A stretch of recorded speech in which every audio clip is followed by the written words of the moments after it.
want our roads, our water, our power plants, our entire infrastructure turned over to the New World Order. And we tell you now, the people are rising up and learning what you're doing, and they're... Welcome back to the fourth installment of the Conspiracy Skeptic podcast, a roughly 12-episode series about the great conspiracy theories of today and the not-too-distant past.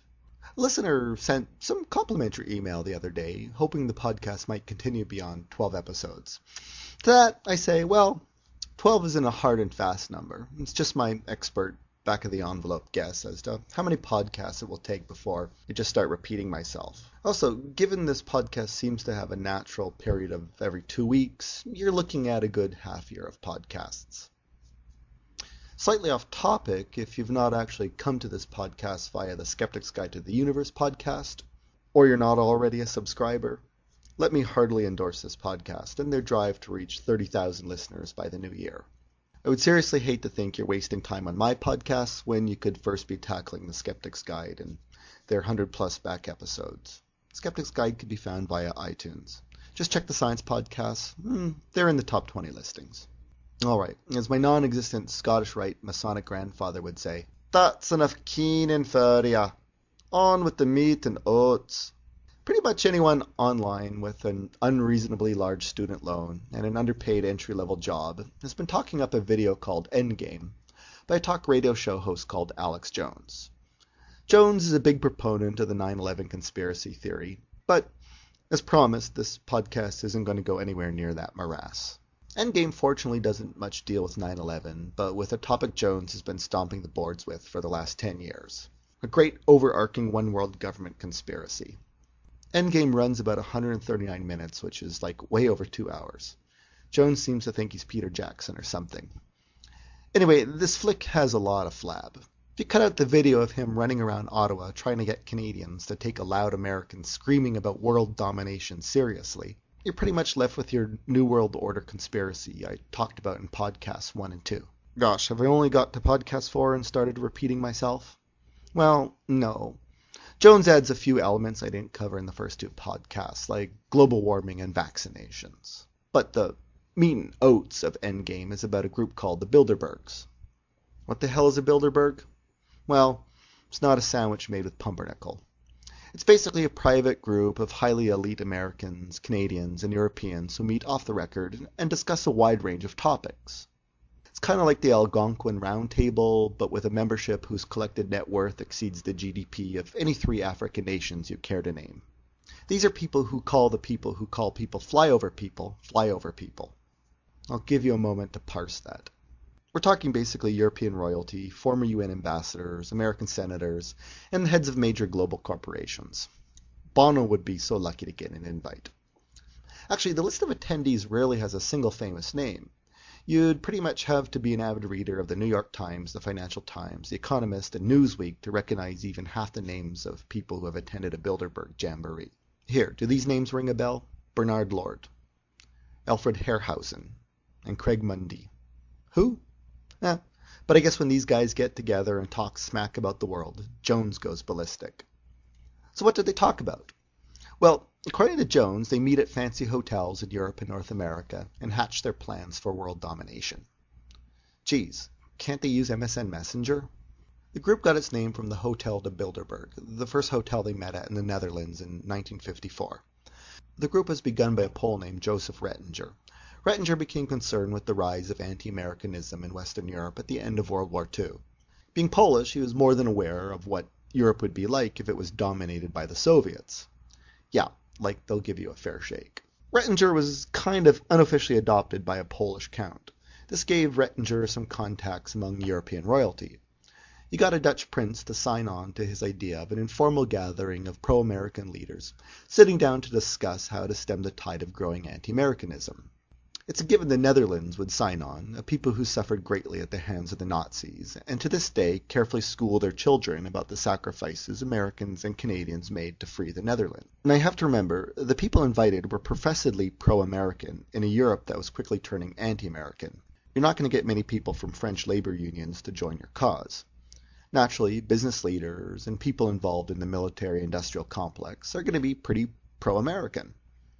Since the group was co-founded by European royalty, you're going to get a smattering of them too.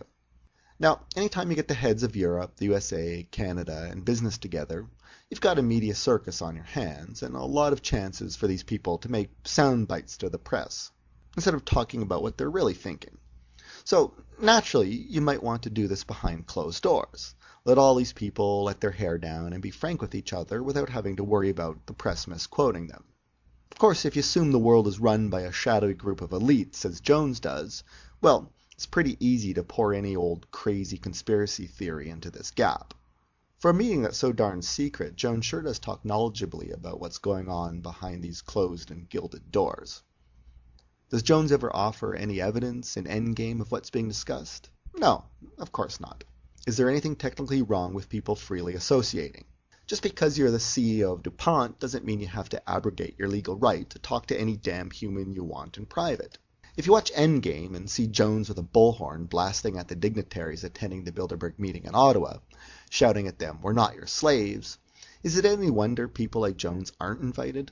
Anyway, despite the secrecy, there is one web page, linked from the wiki page about Bilderbergs, that purports to have the minutes from their 1999 meeting.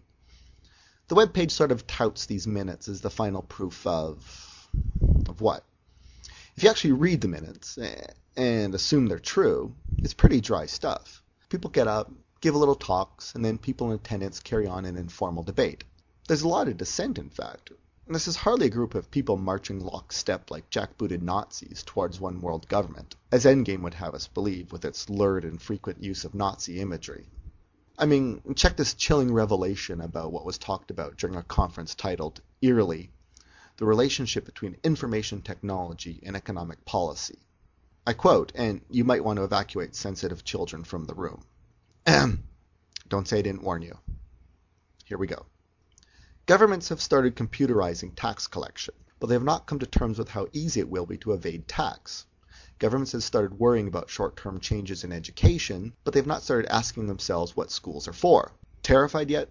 And what about this freedom-crushing revelation during a section called The Political Scene in the United States? Don't let the children back in quite yet.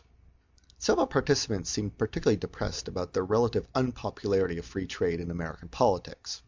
One Canadian participant pointed to the failure to get fast track and the lack of American leadership at the WTO. An American thought that something was missing from the debate. With low employment and rising wages, surely it would be easy to prove the arguments for free trade. God, no! Now, if this document is representative of what goes on behind closed doors at a Bilderberg conference, I think we should all be thankful none of us are invited. But according to Jones, they're talking about eugenics, how to transform Europe and America into a land of serfs, and how to depopulate Africa via plagues. Now, if you look at a list of Bilderberg attendees, it seems to me if you're looking for a crackerjack cabal of people to plan genocide, you don't invite Robert Stanfield, a former premier of Nova Scotia and a guy who blew his chance at being Prime Minister of Canada because he didn't know how to hold a damn football. I mean, what the hell? Since Jones has no source on what's actually being discussed at the meetings, or if he does and it doesn't jibe with what he knows is really being discussed, he has to infer by cherry-picking what various Bilderberg participants have said in times past. Most of his quote mining is reserved for David Rockefeller. Rockefeller is a globalist. Rockefeller believes in breaking down barriers between nations. It's pretty clear when we remove restrictions on the free flow of people and capital that we increase trade. As a Canadian, I've witnessed very tangible, positive benefits from both the initial Canadian-American Free Trade Agreement and the later NAFTA agreement. The NAFTA agreement resulted in the ability for Canadian professionals to work in the USA, mostly under the very easy-to-get TN visa.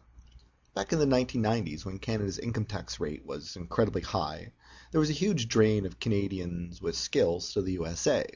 Skilled people were leaving Canada because Canadian taxes were just too damn high. They made no secret about that. The Canadian government had to respond by lowering taxes across the board. We all benefited.